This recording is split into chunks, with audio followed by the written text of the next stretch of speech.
A good way of getting this ready and over the side is to get the numbers on the board that way up, stand the board up like that, tie it on relatively tightly at either end,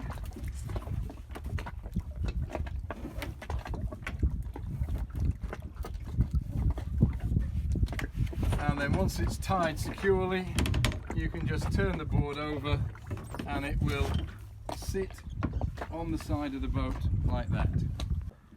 Okay, we've got a number of flagpoles on Avocet. We have the long ones like this one currently and probably permanently fitted with numeral 1, which is the handicap fleet start. There. This is what we use for our club racing to start every time. It would also be used for the handicap fleet start at, for example, Norfolk Week.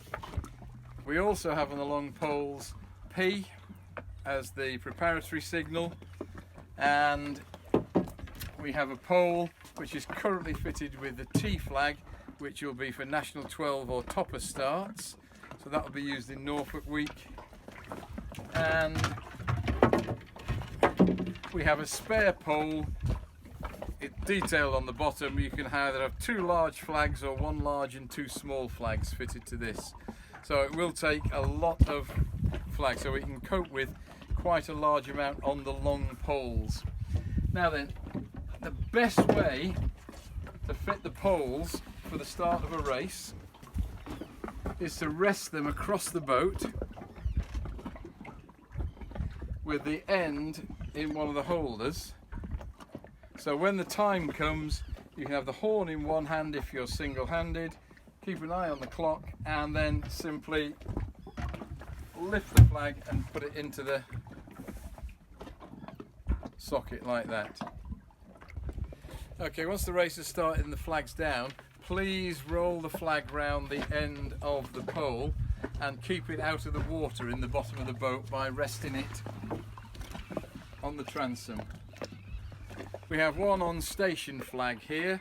The orange is on station for the start, red says it's a port hand course, blue is on station for the finish.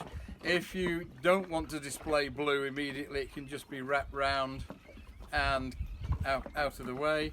If you want to change the port hand course to a starboard hand course, it simply unclips and you just clip on the green starboard rounding course from the race management flags, and this one is designed to fit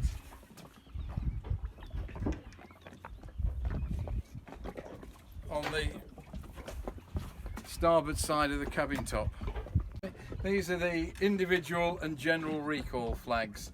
Individual recall, you really need to sound the horn within 5 seconds of the start. General recall, which is 2 hoots, can be any time after that. You can either hand hold them, or if other things are happening and you're busy another start, you can just mount them on the port side of the cabin top. Okay, this is the shortened course flag, medium length pole. Again, display this on the cabin top on the port side